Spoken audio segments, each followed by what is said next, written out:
The banking secrets of the wealthy aren't just about what they do with their money, they're about what they don't do.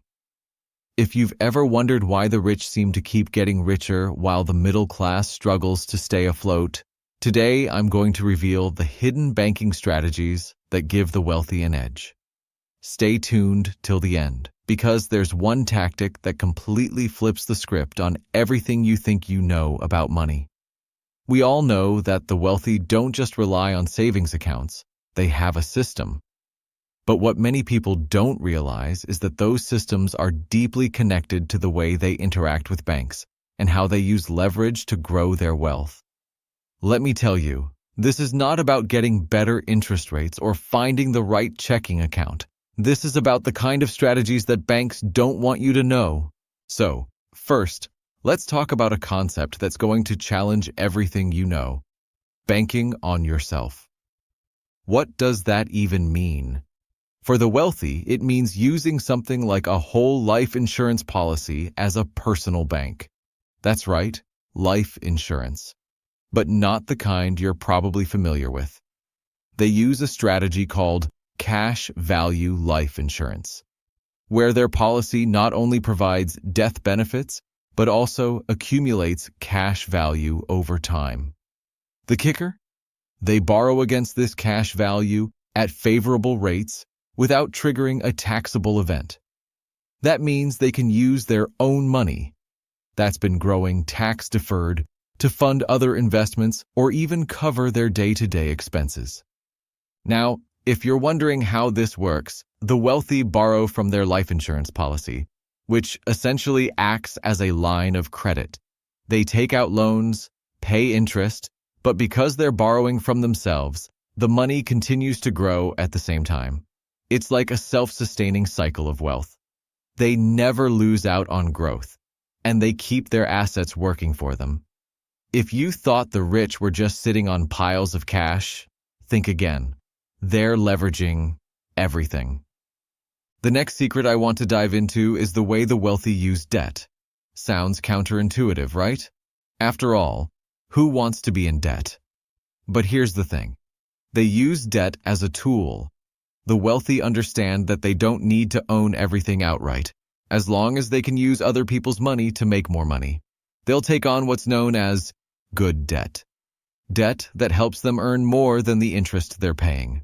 Real estate is a classic example. They'll borrow money to buy properties, then use the rental income or appreciation to pay off the debt. But unlike the average person, they don't just rely on traditional loans from banks.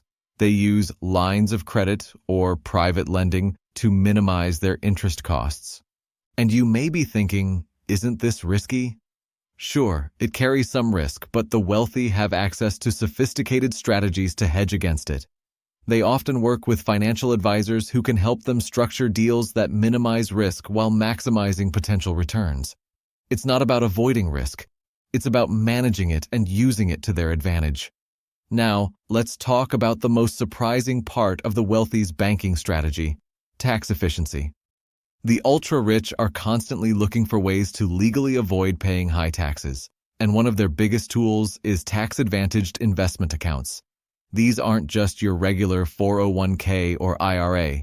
These are specialized accounts like self-directed IRAs that allow them to invest in things like real estate, private equity, or even startups.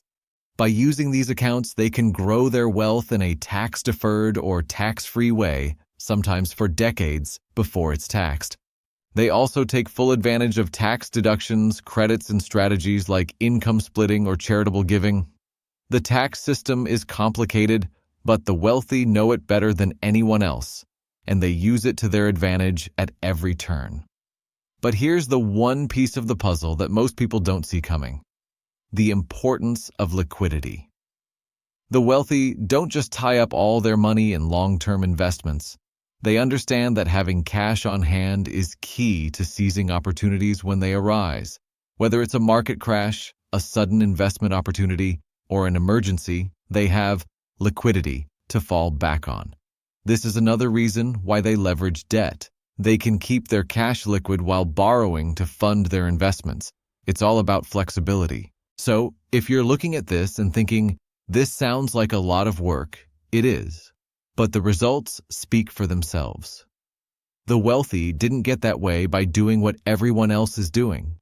They got there by thinking outside the box, using advanced banking strategies, and making their money work for them in ways that the average person doesn't even know are possible. Before you go, let me ask you, are you ready to take control of your financial future the way the wealthy do? If you found this video helpful and you're ready to learn more, hit that subscribe button. Trust me, you don't want to miss out on future content that's going to take your financial knowledge to the next level.